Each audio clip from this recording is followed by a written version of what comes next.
Good morning everyone. India watch में आपका स्वागत है। आज की हमारी स्टोरीज रहेंगी the use of Aadhaar in extending welfare benefits and rights entitlements and the issues there in and the second story would be the strategic significance of South China Sea, जो अभी लाइमलाइट में आया है due to the spat over Scarborough Shoals between Philippines and China. तो चलिए start करते हैं। जो हमारी पहली स्टोरी है, this is referred from the Hindu's FAQ section of Sunday. The title goes the concerns of using Aadhaar in welfare. हम इसको देख लेंगे कि like what are the issues around it. तो I have titled it Aadhaar in welfare schemes and rights entitlements. तो अभी यहाँ पे कहाँ दो प्रोग्राम्स में आधार लिंकेजेस चल रही हैं। एक तो है कि राशन कार्ड्स जो है, जो पीडीएस सिस्टम है, पब्लिक डिस्ट्रीब्यूशन सिस्टम, उसमें राशन कार्ड्स के साथ लिंकेजेस हो रही हैं आधार की, और आधार बेस्ड बायोमेट्रिक आइडेंटिफिकेशन चल रही है। And then Aadhaar enabled payment systems specially in MG NREGA. तो इसके गोल्स क्या हैं आधार लिंकेजेस के? एक तो इसमें the system, the government wants to eliminate the ghost and fake beneficiaries. Ghost क्या है? जो people who are already dead, जो एक्चुअल में बेनिफिशियरीज थे but who are dead, and उनके नाम पे जो एंटाइटलमेंट्स ली जा रही हैं, दोज आर घोस्ट बेनिफिशियरीज। और फेक्स हैं कि जो जिनको एंटाइटलमेंट एक्रू ही नहीं होती, and they are somehow enrolled in PDS scheme. And एक और गोल है of reducing payment delays with regard to extension of monetary benefits और wage payments with regard to MG NREGA. तो हम इसमें पहले देख लेते हैं कि Aadhaar enabled payment system work कैसे करता है। तो इसमें 3 लेयर्स ऑफ लिंकेजेस हैं, आधार सीडिंग है। फर्स्ट लेयर क्या है कि जो यहाँ पे जो वर्कर है, दिस इज द वर्कर, उसका जो जॉब कार्ड बनता है आधार के अंडर, उसके साथ आधार लिंकेज की, हर जॉब कार्ड के साथ आधार, मतलब उसके डाटाबेस में आ जाए कि एक जॉब कार्ड के साथ एक आधार लिंक्ड है। And then there is this National Payments Corporation of India, जो पेमेंट्स का देखेगी कि पेमेंट्स थ्रू करवाएगी। It would be a clearing house. तो इसके डेटाबेस में जो आधार लिंक होना चाहिए। And then the bank account linkage and the bank branch linkage जो है उसमें होना चाहिए।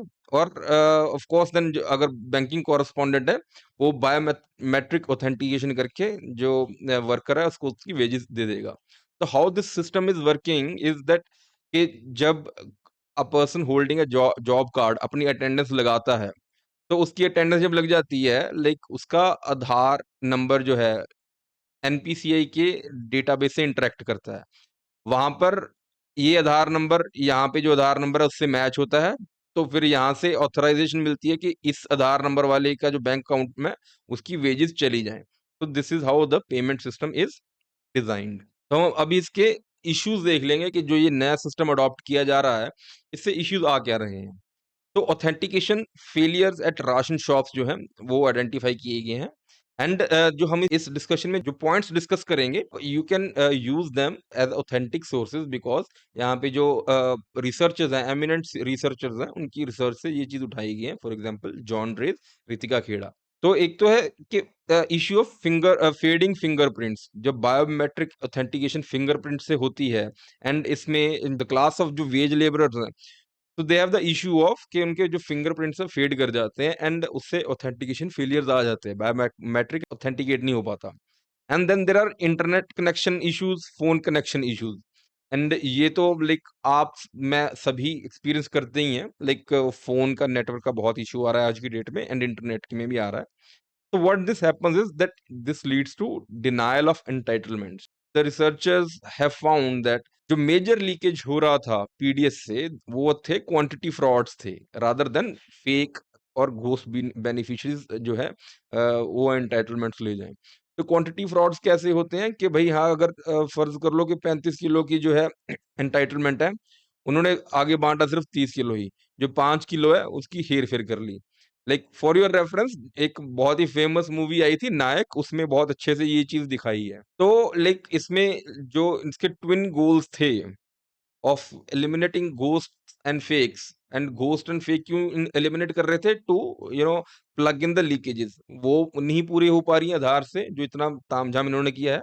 मतलब पेमेंट डिलेज का हम बेसिकली एमजी नरेगा वाले में देखेंगे। And there is also like denial of entitlements. और then let's see what are the problems faced in Aadhaar enabled payment system.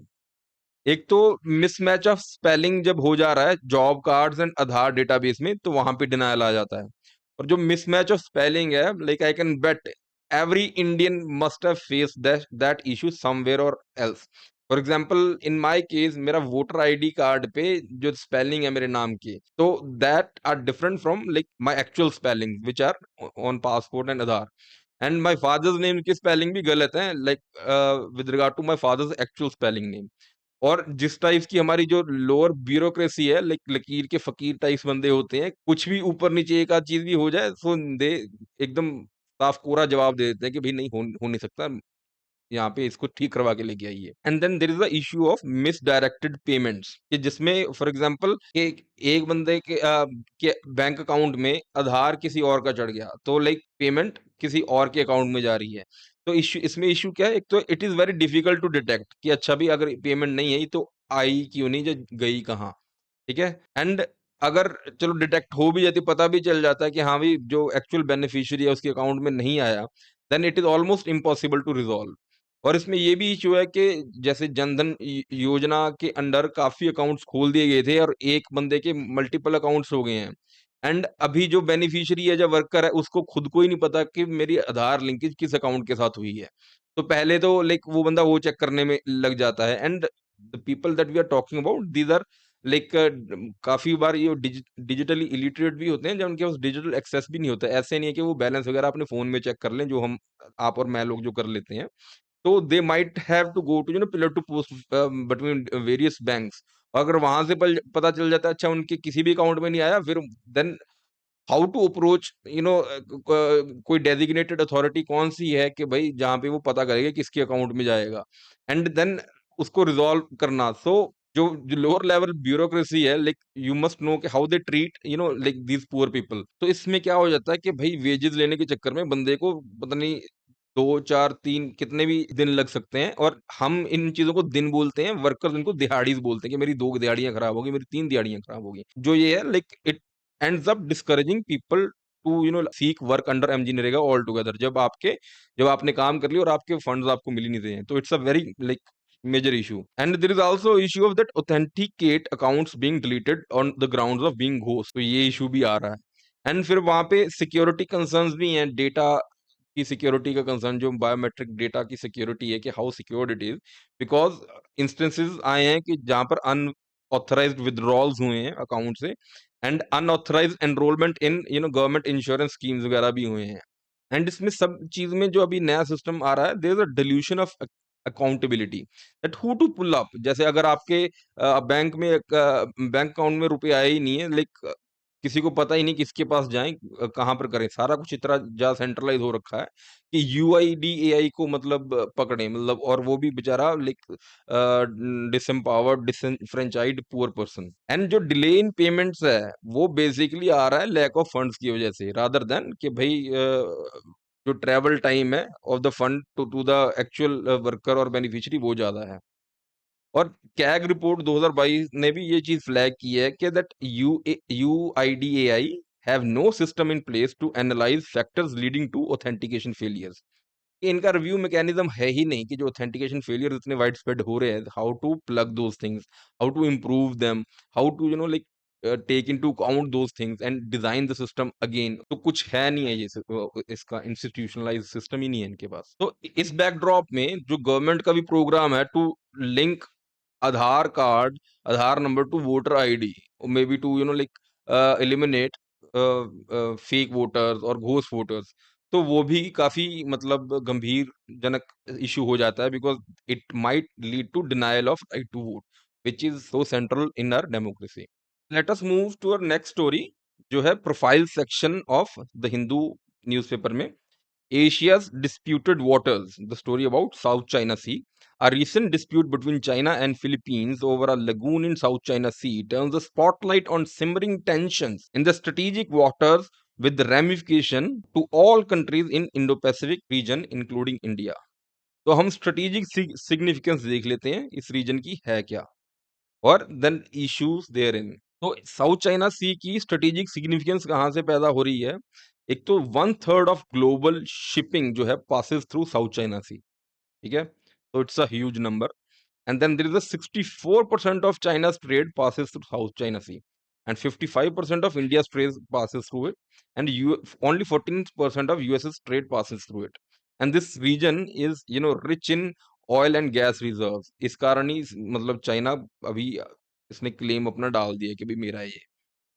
So any disturbance in this region will have drastically more impact than Russia Ukraine war। तो अभी Russia Ukraine war में ही जो है global supply chains को बहुत ज्यादा effect आया है। Food inflation, fuel inflation, fertiliser inflation, ये सारी की सारी महसूस हुई है। तो लाइक यहाँ पे ये चीज सामने आ रही है कि अगर साउथ चाइना सी में कुछ डिस्टर्बेंस होती है, what will be its ramifications in Indo-Pacific with regard to India and larger world। तो हम पहले इसका हम मैप भी देख रहे हैं जो इस आर्टिकल के साथ ही दिया हो, उसको थोड़ा एनालाइज कर लेते हैं। तो this is a South China Sea, और ये यहाँ पे चाइना है। This is Vietnam, Malaysia, Philippines. तो जो भी डिस्प्यूटेड आइलैंड्स और जो लैंड फीचर्स हैं वो ये है, तो ये पार्सल आइलैंड है, this is disputed. This partly Spratly islands है, ये डिस्प्यूटेड है। और अभी जो जिस चीज के कारण न्यूज में चीज बनी है वो है स्कारबोरो शोल। ठीक है, इट्स अ ट्रायंगुलर रीफ जो है, इसके बीच में लगून वगैरह है, and it's a mineral rich region. और इसमें विवाद कहाँ से स्टार्ट हो रहा है कि चाइना ने अपनी लाइक 9 डैश लाइन से आ गया है। So this is the 9 dash line, and it's claiming कि भाई ये सारा का सारा रीजन मेरा है। So it is unprecedented. भाई समुंदर थोड़ी ना किसी की प्राइवेट प्रॉपर्टी हो सकती है, या किसी देश उसके ऊपर सोवरेनिटी क्लेम कर सकता है। एंड चाइना बोल रहा है कि भाई मेरे हिस्टोरिकल वाटर्स हैं ये, एंड लाइक हिस्टोरिकली क्लेम कर रहा है। एंड इससे लाइक हमने देखा ही है, लाइक जो ग्लोबल शिपिंग लिंक्स निकल रही हैं, अगर प्राइवेट कंट्रोल आ जाता है तो उसी से ही बहुत ज्यादा मतलब इफेक्ट पड़ जाएगा। एग्जाम्पल के तौर पे सुएज कनाल लगा लीजिए जो इजिप्ट के कंट्रोल में है, और वो like it charges heavy levies and heavy taxes what ever international trade is passing through it.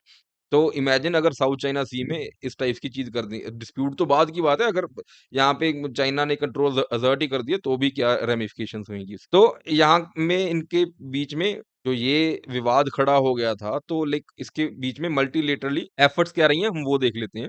तो 2002 में there was declaration of foreign ministers of ASEAN and China with regard to that whatever dispute there are, उसकी peaceful settlement होगी, and in accordance with international law including UNCLOS UNCLOS that is United Nations Convention on laws of the sea. तो इसके under Philippines took this case to Permanent Court of Arbitration in 2006। उसने ruling भी दी थी, and China उसकी ruling ना तो proceeding में participate किया और पीसीए को इलीगल बता रहा है। वो PCA ruling rejected the 9 dash line, कि भी जो 9 डैश लाइन है कि जो पूरा का पूरा साउथ चाइना 90% साउथ चाइना सी उसने कवर कर लिया है, कि इसका कोई बेसिस नहीं है अंडर अनक्लॉज। ठीक है, वो बोल रहे कि I am not comment, PCA is not commenting on the historical claims over the land features, कि जो ये स्पैट्री आइलैंड है, पैरासिल आइलैंड है, स्कारबोरो आइलैंड है, कि हम उस पर क्लेम नहीं कर रहे कि ये भी चाइना की है कि नहीं है, कि वो हमारे रिमिट से बाहर है। एटलीस्ट जो टेरिटो मतलब जो वाटर्स हैं लाइक वो चाइना के नहीं है। एंड जो इसके अंदर अगर फर्ज कर लो, अगर वो जो लैंड फीचर्स हैं उस पे चाइना क्लेम कर भी लेता है, तो China can't claim exclusive economic zone and continental shelf associated with those land features, because वो those are just rocks, like human habitation possible नहीं है, एक पहाड़ से हैं बीच में, एंड तो जो एक्सक्लूसिव इकोनॉमिक जोन और कॉन्टिनेंटल शेल्फ जो है, एंड टेरिटोरियल वाटर्स जो हैं, those are extended to only places जहाँ पे ह्यूमन हैबिटेशन पॉसिबल है और जहाँ पे ह्यूमन हैबिटेशन एक्चुअली में है। तो आइलैंड्स के केस में पॉसिबल है, in with regard to these rocks it is not possible. तो लाइक जो वाटर्स के ऊपर क्लेम है वो तो कहीं पे भी है ही नहीं। हाउएवर जो चाइना है अभी now it's engaged in creating artificial islands in those international waters, and to the tune of 3200 acres have already been created। So the situation is kind of bad only, and yeah, these unilateral attempts by China like doesn't hold good। international law, international ethics कहीं पे भी hold good नहीं कर रहे। Unprecedented हैं, कोई example नहीं है कि अभी like any country is claiming sovereignty over international waters. So and this is very strategically important as well. So can be a flashpoint and it can trigger a lot of other catastrophic events as well. So that's it for today. I hope आज का session आपके लिए informational रहा होगा, insightful रहा होगा, and I hope it's simplified things for you और चीज़ों को कॉन्टेक्स्ट में डाला है. बने रहिए हमारे साथ. Thanks for watching India watch.